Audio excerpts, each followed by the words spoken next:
this podcast is about you guys and your journey in music and forming the band and everything else you got going on, and especially like what's been going on since COVID. I'd love to hear like where you guys were at when that all kind of came down. Well, you're looking at what's going on during COVID.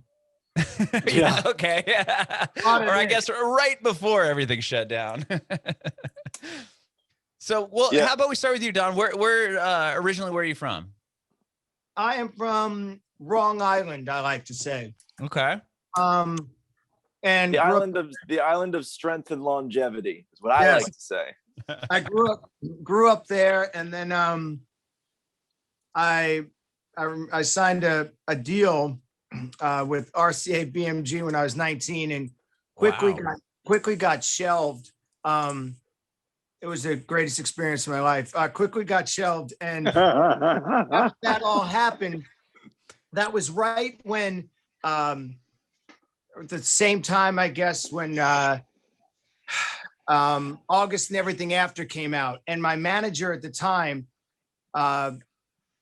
said to me, when we got shelved, she said, there's this band that has music out he sounds like you, but better. Which was nice of my manager to say. And it's all seems to be happening like in California, and maybe you should get out to Northern California or something. It seems like that's really more your style. And so I took that to heart and basically told her, screw you for not believing in me, and moved out to California. And then lived there, and then met a girl, as people do. Sometimes you fall in love with somebody, and she happened to have a home in Florida, which is the last place I ever thought I would live. When you're from New York, you're supposed to. I think when you're 65, you actually just get shipped there. And 66 actually is when the train comes and gets you. So I moved down to Florida, and from when I moved down 15 years ago till now, I've split my time with LA and Florida, and I met these guys out in the land of La La, and then I move out there officially full time at the end of May. Amazing. Well, how did you said you got signed to a label at 19? How did you get into music? It almost wasn't a choice. There was always instruments around the house, and my dad and my uncles all played, and it was really cool because on the weekends they would start just performing, and he had 3 brothers, and I used to watch, and if you wanted to participate, you couldn't sing a lead vocal. You had to sing a harmony, and you had to play a different instrument than what everybody was playing. So interesting. Yeah, so I learned to play drums, and I have a lot of recordings of me playing drums on boxes because my dad was very inventive, still is, and we didn't have any money. And so we had boxes and cans and things, and he literally would make drum set for me because it was also quieter, and I would play drums and annoy them to some degree. And then every now and again I'd get a song that would be for me to sing, and like I'd hold the mic cable and do a whole thing. But from that, I got steeped. My dad is very much, the 50s were his music, so all the doo-wop. My uncle, my first uncle of his, is all the early 60s. So like, that's, well, you know, with all that. So then my next uncle was the late 60s. So that's all the Zeppelin and all the Who and all that stuff. My other uncle was like the mid 70s. So that was like Stevie Wonder and all the yacht rock. And then there's actually another uncle, my mom's side, who played music, and he was into all the 80s stuff. And so I sort of got steeped and learned all of this music, which was a really wonderful, wonderful experience. But it was all started just by sitting around, like watching them play. And I grew up thinking that songs like Sympathy for the Devil was written by my Uncle John. I thought Crimson and Clover was written by my Uncle Rich, like, because I only heard those guys sing it, and I only learned songs from their versions. So I had a band, and we would play the songs that I learned from the versions of watching my father and uncles play. Oh, interesting. Like bastardized versions of songs. A crazy funny thing. And then, you know, it's just one of those things that for me, I got grounded when I was 10, and the only thing in the room was a guitar. That everything else I was not allowed to touch, and I'd never picked up a guitar. And I said, "Can I do that?" My dad said, "Sure," because I didn't play the guitar. And that started like a long, long, long love affair with playing the guitar. Wow. What was your dad or your uncles or any, were they professional musicians, or was it just like hobby? They like, were, have they were fun? weekend warriors that were really Okay. good. My uncles and my dad were in a band called the Royal Airs, and they had some success. They played the World's Fair in 64. And the Colonel, I found this out recently. I just started doing a Christmas record with my Uncle Rich. He has a beautiful voice, like Neil Diamond. He just has a great voice. And he's 73. And I just found out that the Colonel tried to sign him. Elvis's manager called my grandfather and said, "We want to sign your son," who was 17 at the time. And my grandfather said, "He's not signed with anybody. He's going to finish school," and like real blue collar jackass of a man who died at 46, probably from just bitching himself out. So one of those things where it's like, he probably really had a shot. But the truth of that is that everybody really has a shot. It's just that some make it happen that probably don't deserve it, and some make it happen that really do deserve it. So, but they were really good, and they still are. And he and I are doing this Christmas record, and he's doing a lot of the writing as well. And it's astonishing to like just realize that all of these years that I've really surpassed them in terms of musicality, he was always good enough to have done it if I ever would have just said, "Hey, Rich, you want to do something?" Because he's really obviously talented. So it was kind of a pretty cool lesson. And like, there's a reason why you respect your elders, and, maybe try to mine what you can get from them. So it's an interesting thing. That's really cool. That's really cool. What about you, Greg? Where are you from originally? The island of strength and longevity. Oh, also okay. Both of you guys are from there. Yeah. We actually grew up in the same town at different times. We went to different schools together. I grew up in Bayshore, Long Island. Same kind of deal. Blue collar-y type of situation. Mom was a stay-at-home mom. Dad was doing his thing. Just kind of like loved music always. It was around. Similarly to Don, like my mom had this old Fender acoustic guitar that she had since she was like 14 years old, back when like Sears sold acoustic guitars. It's like a white Fender acoustic. And I was just always infatuated with it. I would pick it up and it had 3 strings on it, and I'd figure out how to make it work. I always gravitated towards music. Never kind of really took it seriously, just because that was never encouraged. It's really not in the suburbs. You know what I mean? Like I'm really envious of people who grow up in creative households, because it's like I have friends who are, and they're really encouraged, like, wow, that's really cool riff or guitar or song or whatever. And where I grew up, it was like weird. Like, what do you like? You're like a band geek, or you're just like some pot smoking derelict, and I was the latter. So like it just was always around, but it didn't really come out until maybe like when I was in college. Like my senior year of high school, I got really into music, and when I moved to college, I went to Boulder, Colorado. CU, go Buffs. And didn't have any friends, but I brought a guitar with me. And so, I was just like sitting in my room, like YouTube had just came out. Okay. Like literally, like I'm like walking around the dorm rooms being like, what's that website where people could put videos up? And somebody else goes like UTV. And I'm like, UTV? No, that's not it. But I just saw YouTube, and it was just like, you could watch videos of like, old vintage videos of Dwayne Allman and like Eric Clapton, and like pause it and zoom in on their fingers and like learn how to play Jessica and be like, oh, cool. And I did that for literally like 2 years straight. Like, never left my dorm room, just watching YouTube videos, playing guitar. And yeah, that was kind of like, that's what I would do. Again, never really imagining that it would amount to anything, just kind of loved playing music. Graduated in 2000 and I forget what year it was, 2008, I guess, whenever the market crashed. Yeah, and like all hell broke. 2008. Yeah. So like, whatever career I was lining up to do didn't exist. The job market evaporated, the housing market evaporated, the global economy collapsed. And I was like, hey man, I got my degree. And everybody was like, yeah, take a hike, dude. Like, we're refinancing the house, and like, like the company doesn't exist anymore type of shit.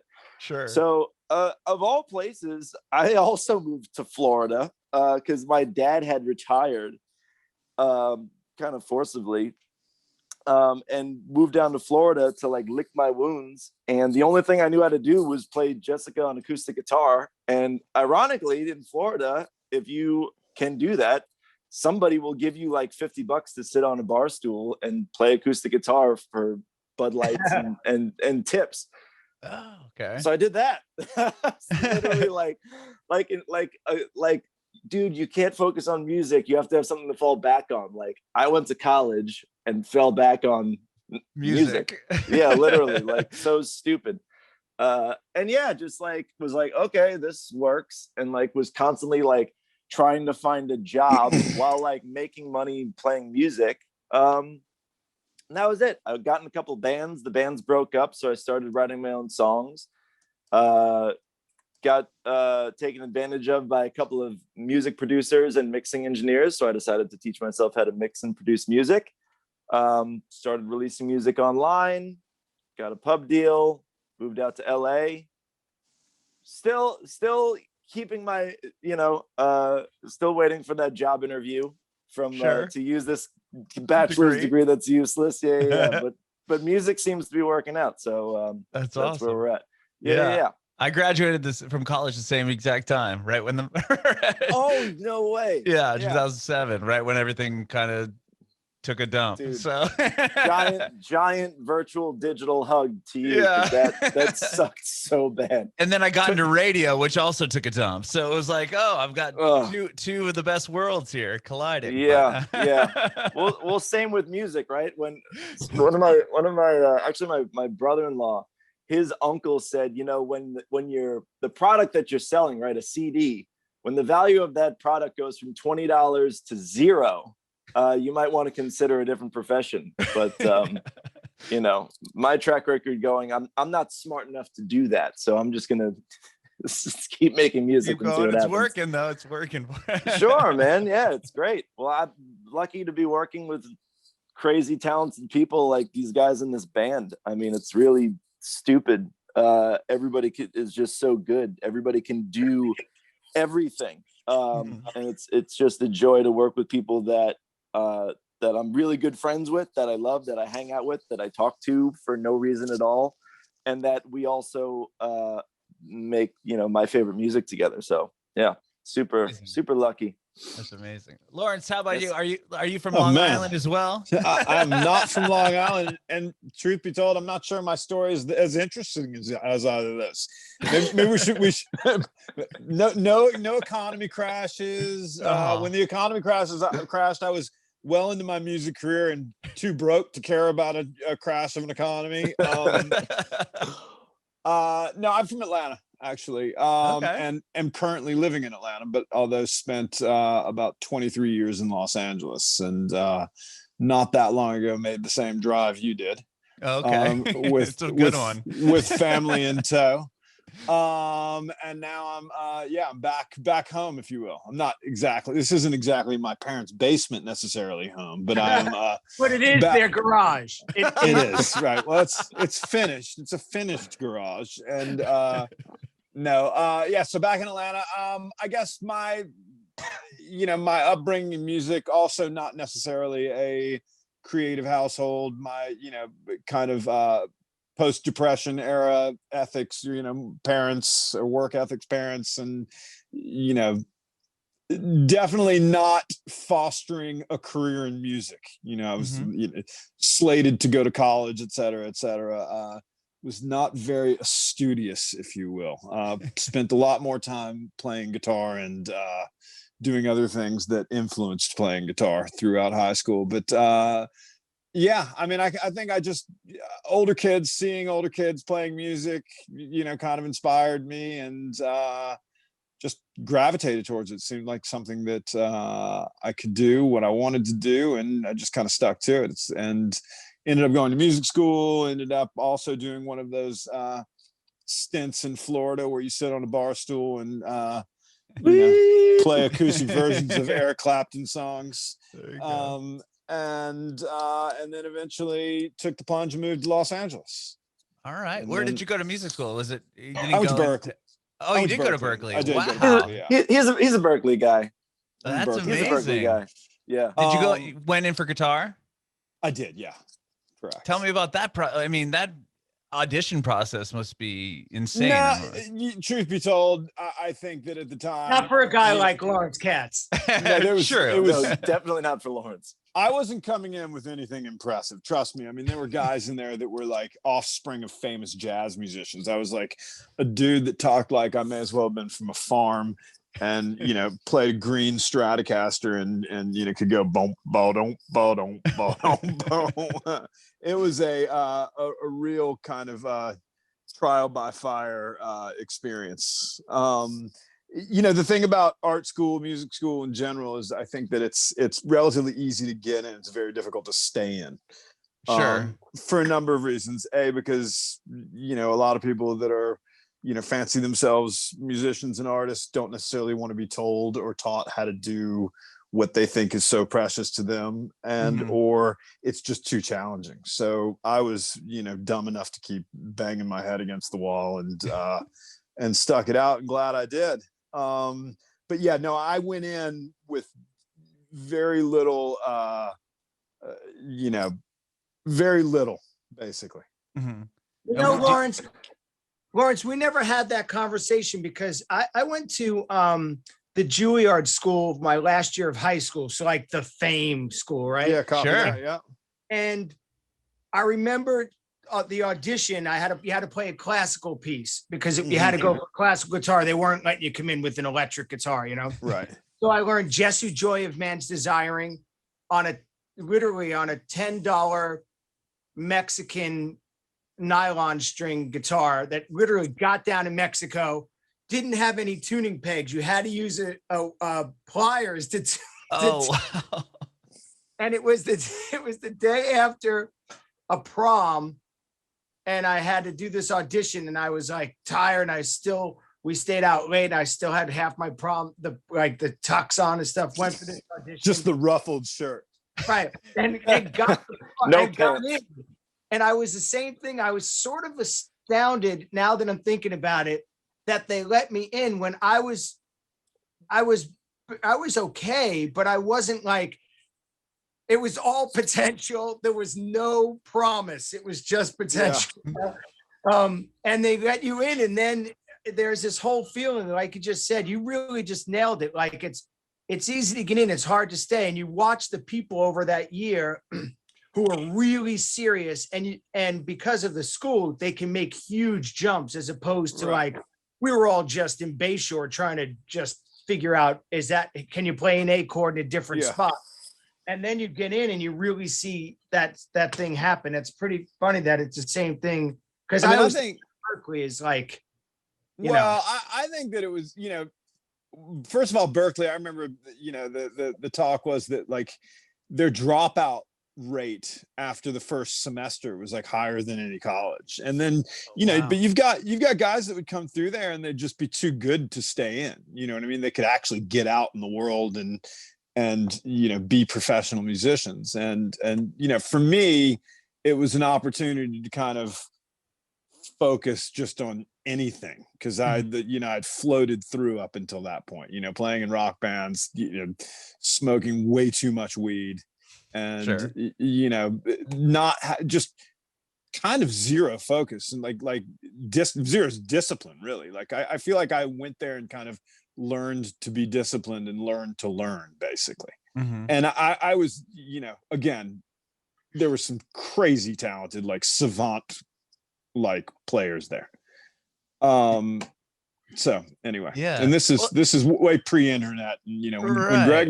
when Greg was learning to play guitar on YouTube, I was actually dropping a needle on a record.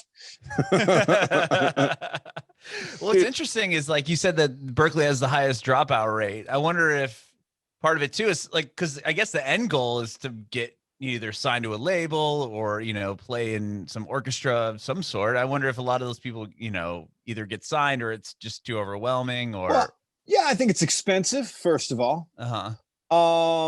There's you're probably getting a lot of headstrong people that don't necessarily want to abide by the rules, the structure, if you will. And it's not at all artist driven. It's really more kind of trade school driven at the time, particularly because it was set up that you're kind of getting trained to be like a general business jazz musician, playing weddings and bar mitzvahs and things like that. And it's like, I didn't understand that. I didn't understand jazz, to be perfectly honest with you. I was like, why isn't AC/DC as relevant here as John Coltrane? Sure. And at the same time, I started to lose touch with what really got me into music, which is more AC/DC than it was John Coltrane. I can promise you that. Right, so, right. But I kind of I stayed open and just tried to just tried to understand and comprehend and take on as much as I could. And then and the greatest thing too is that even to this day, one of the first guys that I even met there is one of my closest friends. Oh, wow. So being, the kind of the community that you kind of like, you take with you was the best asset, which is probably true of a lot of college experiences. Yeah, I was gonna say that's college in general. It's like, school is cool, don't fail, but meet everybody. Yeah, that's be friends with everybody. You know what I mean? Hey, Lawrence, was it really competitive, or were you guys? It was crazy competitive. Competitive. I mean, there was like, and I didn't understand being I understand being competitive.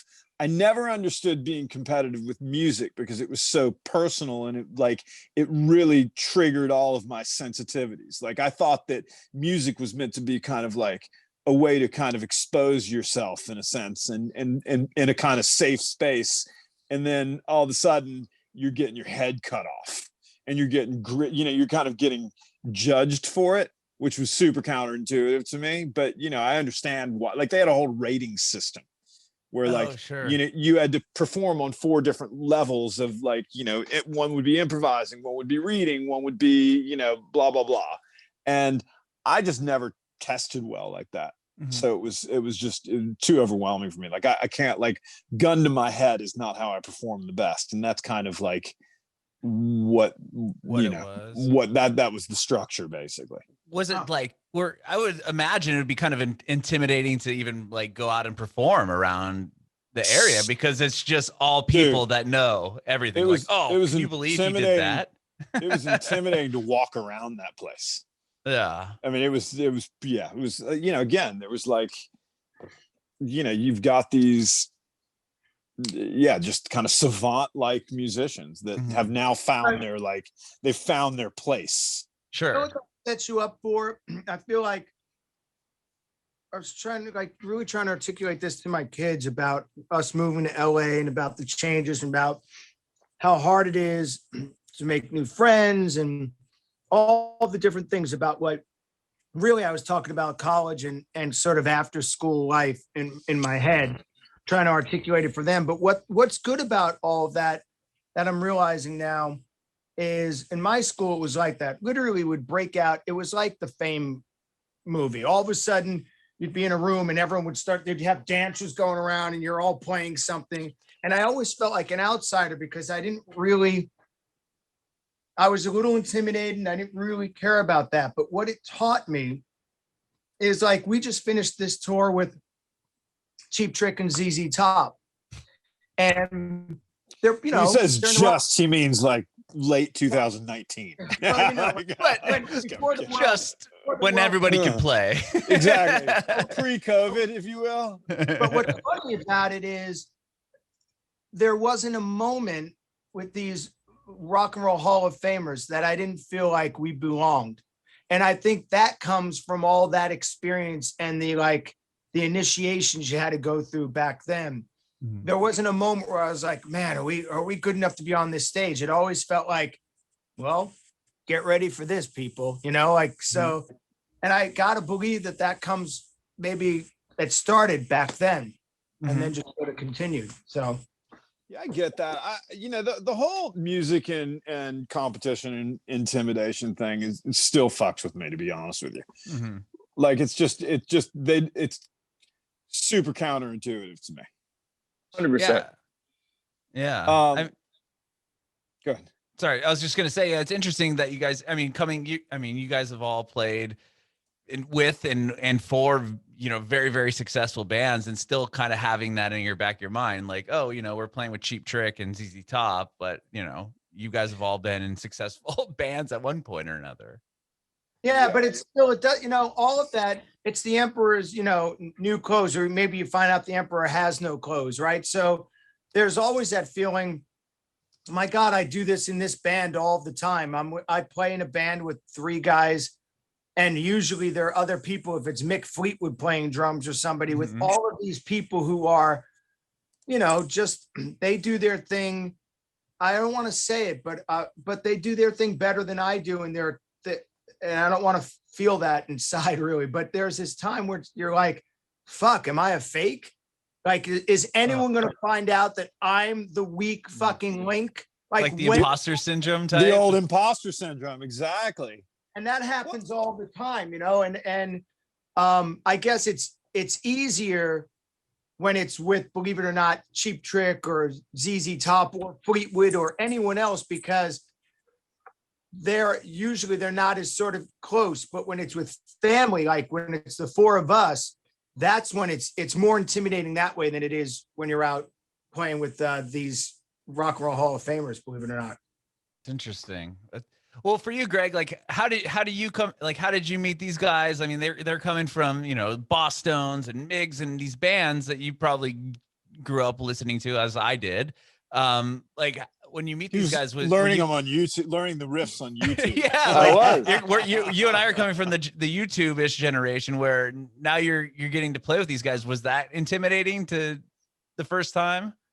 I don't think so, because I'm just so stupid. I just love music so much, so I don't think about it in that way. If I was more aware of that, I'd probably be too afraid to send anybody a demo at all. But I love making music. Like, I just fucking love it. So like, any opportunity to go into a room and go and do what I love to do is fantastic. And I've worked with enough people to know that most of the times I'm not going to be the most talented person in the room. So on those days, it's just really nice to go in there and shut the fuck up and sit down and be like, all right, cool. Like, how can I help? You know what I mean? And I actually think that coming from our generation helped a lot, because Lawrence is so well learned in terms of theory, and Don is too. And obviously you look at their studios compared to mine, they've got a lot more gear than I do. So they're like mega engineers, and I'm more like, oh, I got a plug-in for that. You know what I mean? So like, so they fill in those gaps, and I come in with fighter. Get down, fighter. Right, Get down, fighter. Dog just freaked out. We're in this new place, so any little like thing he hears, he just freaks out. Sorry about that. No, it's all good. So yeah, so I think that I just kind of get in where I fit in and try to make it better. Yeah, for sure. Well, then how did Whole Damn Mess start? Like, how did you guys all get together and form this band? Lawrence, how did that happen? Todd, who's not here, you're probably, not a terrible thing. I'm just kidding. No, Todd and I had been making music together for a while. Traditionally, one of the things you do is you kind of hop around and meet other writers and producers in that, kind of LA community scene. Turns out that Todd and Don shared a manager, which incidentally or coincidentally is how I met Todd, because I was friends with him as well prior to. But Todd and I just went for a kind of, a writing session with Don, and we met Don, and we, started working together, and it quickly kind of presented itself that it was more than just your, writing session with kind of ambiguous goals. And we clicked and we got along, we wrote a good song, and kind of just became friends and just kind of kept after it. And then the three of us made a record together. Okay. And then Don and Greg started working together, and then we became one big happy family. Okay, so was that the Queen and the Outcast? Was that the first record That's the three of correct. you guys put together? Okay, and then later is when Greg joined the band.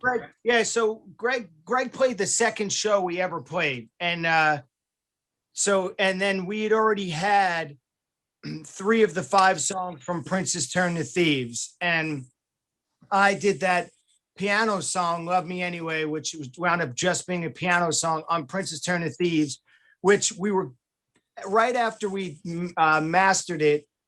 Mick Fleetwood was like, I really want to play drums in this song. And so he did something on it, which I've actually never heard Greg. Greg recorded him doing it. I never once listened to it. And then there was one other song, Another Sad Reminder, that I kind of had, was like, guys, should we do this as a band? And everyone dug into it, and Greg played on that one as well. And like, well, now let's just put that out. And that sort of put those records to that era of the band to rest. And we're like, now let's get started on the next era. And then we have, like, I think there are 9 or 10 songs ready for this record. And we just kind of, once it started, it just kept going. I mean, COVID got a little bit in the way, obviously. Mm-hmm. And then it turns out that then Lawrence moved across the country, and then Todd moved to Vegas.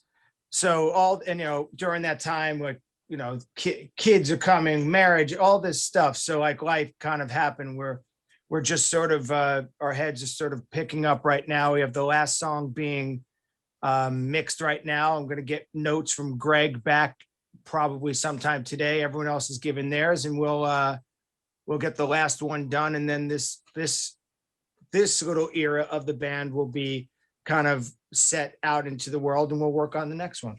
Wow. Okay. So was Nothing in the World Feels Better, was that a song that was written and recorded prior to COVID happening? That's part of this back stuff. Sure. Greg can give you the best story on that, since Genesis was his. AG and BG. Before Greg. AG and BG. Like 2 eras. I think I was really, I at first I think I was just brought into the band just to play guitar. Like, me and Don had been working together, like me and Don clicked like so fucking fast, and just became really great friends and really intense collaborators, and we just took every session together. So and the band was already a thing. They had released the Queen and the Outcast, and they had played shows before. And so one show. I think it was so they played one show.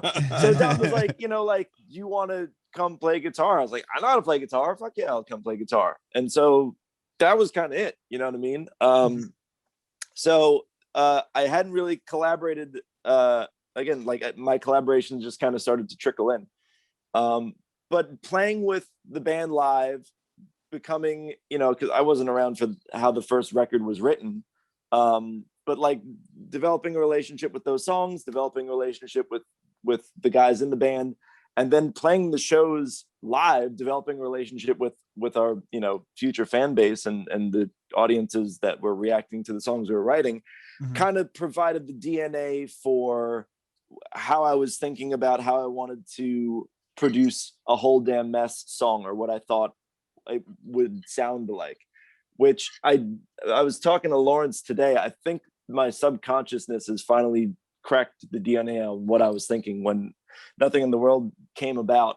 But really, I was just like, I was taking a shower and you know, doing what you do in a shower, and this melody popped up. It was just like I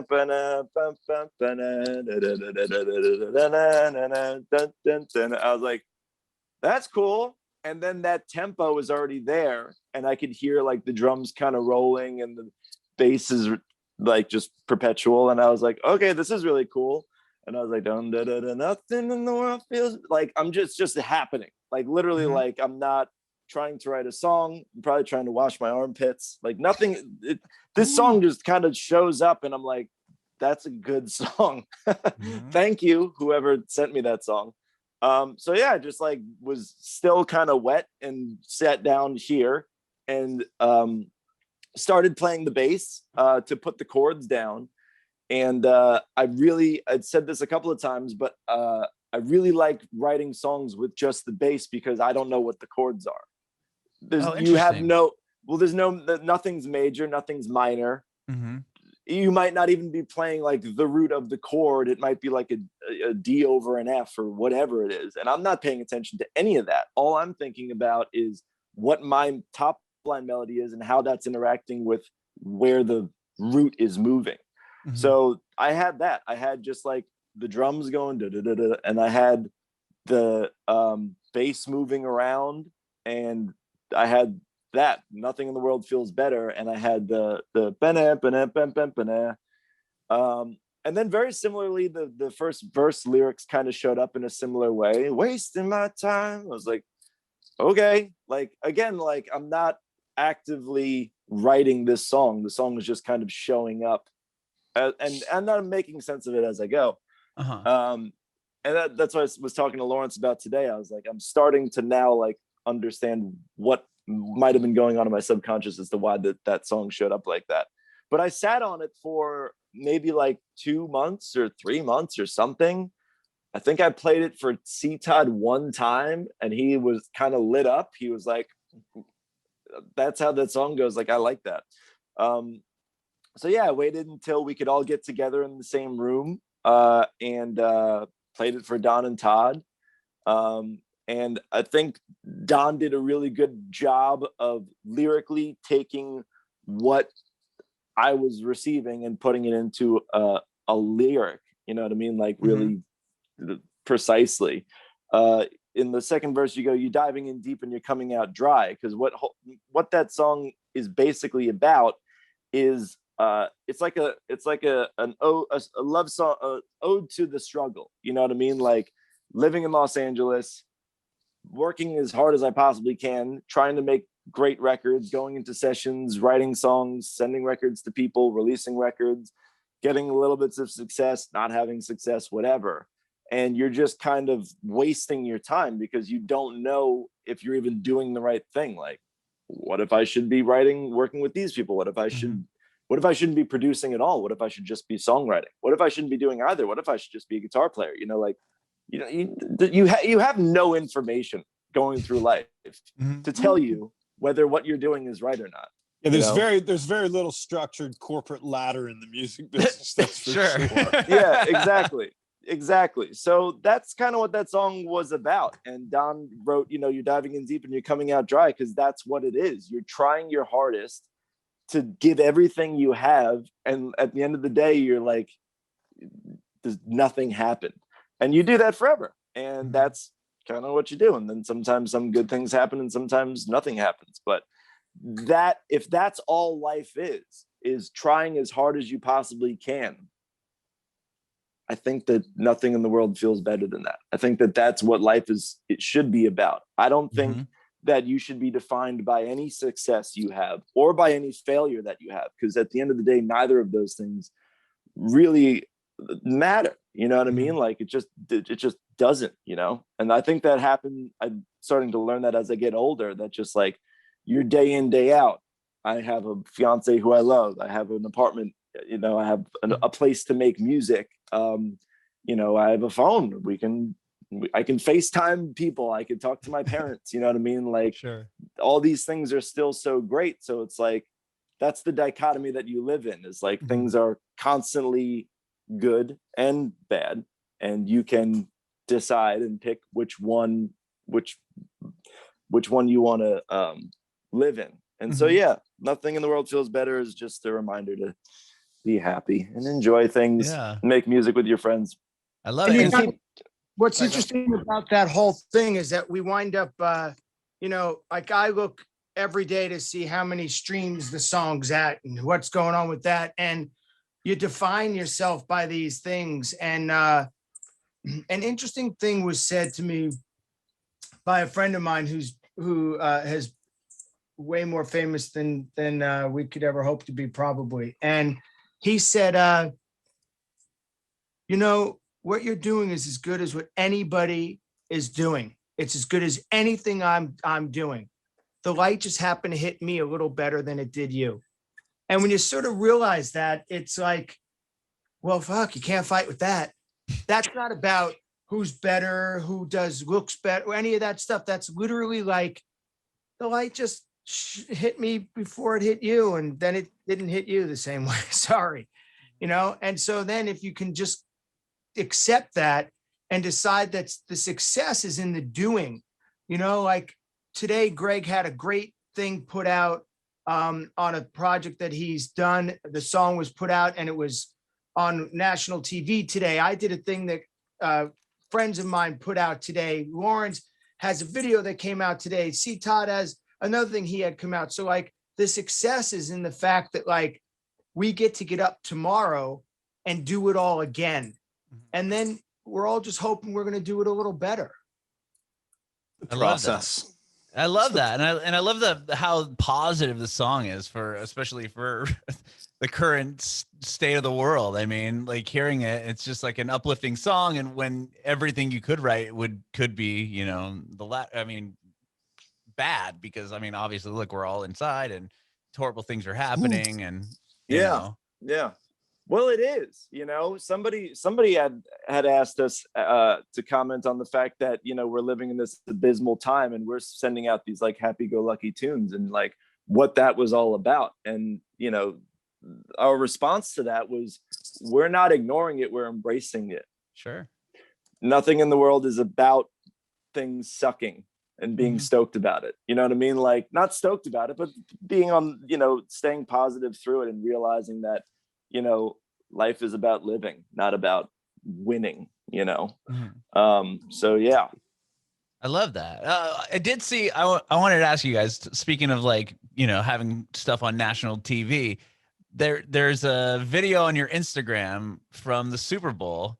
Did that song, like, was on during the Super Bowl, like after what happened was tell me about that, because that was like, this is amazing, this fits perfectly to this. I wonder if this really happened. Like, I need to ask them. So we know some people over there, and we thought if we did the legwork for them, it'd make it a very easy thing for them to just do their part. And so that was a little thing we did for them, and they did not use it, but we did. Yeah, it looks. I mean, like it legit happened. That's why I was curious. Well, you know, that's the thing about also, if you do things well, then they're well done. And so that video and all that was well done, and it looks good, and it wasn't trying to fake anything. Literally, it was just like, this goes with this, and we're using it, and that's just what it is. So. I love it. And then you were talking about being in Florida too. So I was like, oh, maybe, you know, it has the Florida tie, and they were able to get it on there. Or listen, there were a million ties that should have made that thing a no-brainer. And that's what you start to figure out, that like, that's not the way the world works. The no-brainers are usually no bueno. They usually don't work. So you just have to sort of, you know, like I stopped relying on any of that. The only thing you can do is get up every day and work hard. And all of the stuff that happens is you literally have to watch it like you're watching like you're in a car driving by it. Because if you stop and get in front of it, like puff up with it, you're fucked. And you're going to get run over by the car. Don't get out. Just keep driving, look at the accomplishment and be like, that's cool. And start looking in front of you again. Because the minute it comes out, you're already on to the next thing. And I found a lot of people who get stuck in their one big moment. Mm-hmm. And because they got stuck in that moment, they couldn't get on to the next moment. Mm-hmm. You know, I've been around long enough to see people who've had enough success that I knew they weren't going to have another thing happen. Now, it doesn't make me smart because most people don't even have the one thing happen. So it's a good guess they're not going to have another thing happen. But you can see somebody in the way that they accept any sort of adulation that you can just sort of tell like, oh, that person's in sort of stuck in the whirlwind of this moment and is not going to be able to get by it. Mm-hmm. I'm sure you can see a lot of that now with like the TikTok success stories and all that with artists just kind of, or somebody putting a song out and it just blows up for 15 minutes. And are they going to be able to follow that up? And the answer is 9 times out of 10, no, but that's okay. And then enjoy the one moment you had it. And then just keep like trying to like, you know, I don't know. The thing about it is you're either a working musician or you're sort of a celebritard. You're someone who has had something happen and you're like, I got this thing and aren't I the best? And you're jumping out in front of people as opposed to like, I got a thing and now I'm going to go get another thing. You know, like, what do you think Greg's doing today? He had the song on national TV. He's working right now on the next thing because even if that thing got that, there's no depth. Right? There's no deciding that that's going to bring him success. Greg just had this other project that is amazing. It's unbelievable, and it hasn't broken yet. But it's a thing that everybody looks at and goes, "This is amazing." Mm-hmm. So there's like you can't get caught up in if it does whatever it does, and you just hope that maybe when you turn back around, the thing that you did, the plant grows enough, and then all of a sudden there's success. Mm-hmm. Yeah, that makes a lot of sense. But yeah, going back to the 1 minute of fame, I mean, trying to hold on to that forever, it's not gonna be, there won't be any longevity there whatsoever. But if you have one thing and then now it's okay, on to the next, the next. Yeah. We have to ask yourself, what are you doing and why are you doing it? Like, if you're like, why do you work at a bank? I just want to make money and I want to get rich. Okay, cool. Like, best of luck to you. Like, why do you make music? I just want to get rich and be famous. Like, okay, best of luck to you. Like, none of us care about that. Mm-hmm. Like, I can confidently say that. Like, it doesn't matter. Like, if whatever happens, we're just gonna, oh, that's cool. Back to work. You know what I mean? Like that. I love making music, and there's nothing that would change that. I'm just a lucky person, and we all are lucky people who got to find out what that is, whatever that thing is that you love to do. And we're lucky enough to be able to do it. So to people who are trying to become rich and famous, I hope that happens to you. Jim Carrey has this amazing quote. He's like, I hope everybody gets rich and famous so that they realize that that's not the answer. And then they go back and do whatever they want to do. But yeah, I'm get rich and famous, but find something that you love to do, because that'll make you way more happy in the long run. That's how I feel. That's awesome. Well, Lawrence has gone dark. Oh, he's back. I'm going up to talk to my parents. They're making a lot of noise up here. It's like Wedding Crashers. Remember Wedding Crashers? That's right, exactly. Mom. Meatloaf. Nothing in the world feels better. Was that the first AG song then after Greg? And where does that sit as far as the rest of the record? I know you were talking about how you have more songs coming out. Yeah, I mean, that was not the first one. That we'd started. The first thing was a song called Call the Dogs Off, which I'm excited about. I love the song. We've been playing it live. And that had Mick Fleetwood playing drums, which is pretty Oh, great. wow, that's huge. That was the first sort of collaboration of like this group, and we're like, oh, this feels like a thing. And all we've done is sort of keep fine tuning it. And we did several other songs that are all sort of on the corners. And in the last 4 or 5, we've really hit the stride of like, what I always say to people is you want to make sure before you veer off left, you want to make sure that you do a song, you do a group of songs that feels like an entire family. So you got, the husband, the wife, the child. Before you bring in the aunt, the uncle, or a cousin, you literally make sure you get this body of work that all feels very, very similar in terms of spirit. And so we've now done that with a series of songs that when they come out, 1, 2, 3, 4, you're going to be like, oh, when I want to feel this way, this is my band for that. And then you can make a turn, but it's no different than, to me, all of the greats. If I think of Pearl Jam, Rolling Stones, The Who, any of them, you hear a sound in your head. Now, when you go listen to their discography, it's vastly different, but that doesn't mean you don't kind of attach to a sound in your head. Mm-hmm. And I feel like that's what we've done. We're going to be doing a body of work that's different because we're 4 very different people, but we have a body now that you can sort of identify with when you're thinking of Whole Damn Mess. Mm-hmm. I love that. And so there's going to be a full record part, like, yeah. Who knows how all that works? You do know sure.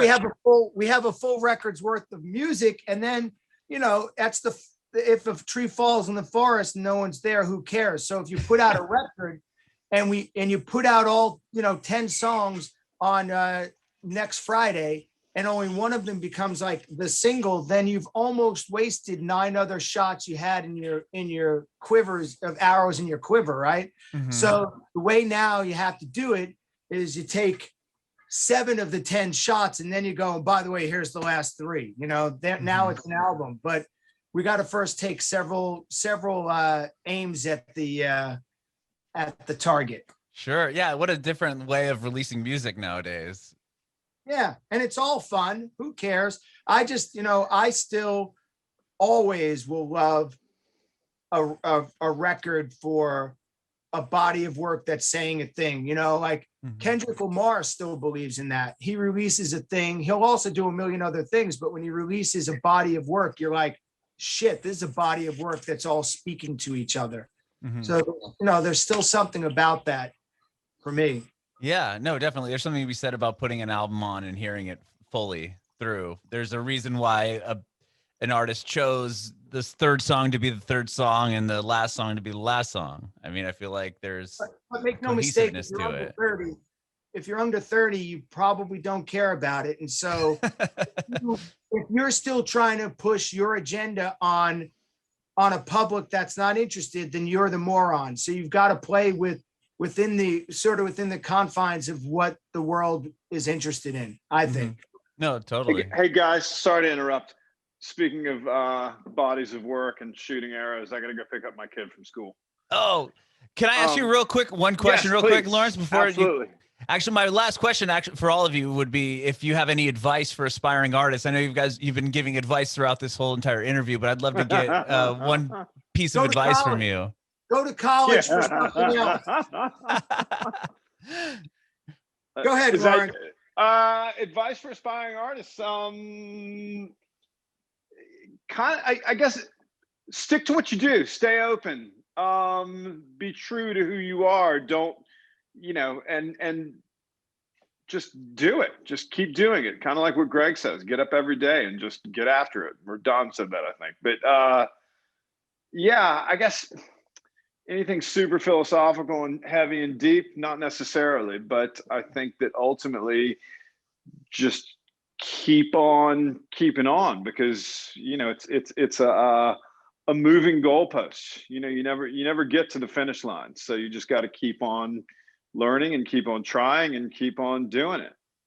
I love that. Thank you so much, Lawrence. And I appreciate you being on. And Thank you. I'm yeah. sorry to duck out early. Oh, I just got to no. go do the pickup. I appreciate it. I have to go get my kid here in a minute anyway. So thank you. Congratulations on your move, and thanks so much for having us. Thank you. Thank you. All right, guys. See you soon. You know, I can tell you the same thing. It's like, you never know what song is going to be the one that somebody comes to. So your job, I think you just keep writing them. You keep doing whatever it is you do. And if it's good, you know, water finds the I guess, a crack. So if it's good, you'll find your audience. And now it's just defining if that number of people in that audience are okay. But I would say, if you want to really have something happen, you need to declare a side. You need to put your stake in the ground and say, I stand for this with my music. Because for me, all the greatest artists are, you join their cult, so to speak. And the ones who you just like the song and nothing else, that might be a great moment, but that might not necessarily be a career. So you've got to decide if you want a moment or a career. And I think that both of them are valid. One gives you a huge rush and the other one keeps you employed and maybe not working somewhere else. So I tell people every day that it's about the work. Life is a garden and your job is to go into the garden every day. And some days you're picking flowers and other days you're pulling weeds, but every day you get in the garden. So that would be my advice. I love that. What about you, Greg? I know you've I mean, no, it's very, very similar to that. I think the number one thing that I would tell myself early on is start collecting no's from people and start failing immediately. I feel like so many people in the creative, it's such a like spiritual and emotional, and you're putting yourself out there and you're so vulnerable and all this stuff. And so many people are afraid to fail. So many people are afraid for people to say like, hey man, this record's no good. I don't like your song. I don't like your voice. I don't like your guitar playing or whatever it is, that they don't even get started. And what I'm learning as I keep going on is that like, that never ends. You're always going to, you know what I mean? Like 5 years, 10 years, 20 years into it, you know what I mean? Like you're going to drop an album in 20 years and somebody's not going to like it. You know what I mean? So start failing immediately and get used to that and start getting feedback, because you need to get over that hurdle. It's a giant hurdle to get over. And you never know what it is that's going to click. And if you're the one that's like creatively castrating yourself, it's just such a disservice to what music is on like a human level. And also it's just really detrimental to your success. So get started, start getting no's, start failing immediately. With those failures, you will get tremendous amounts of feedback. You'll learn where you can improve, and you will make better music, and you'll be happier. Bringing it backward.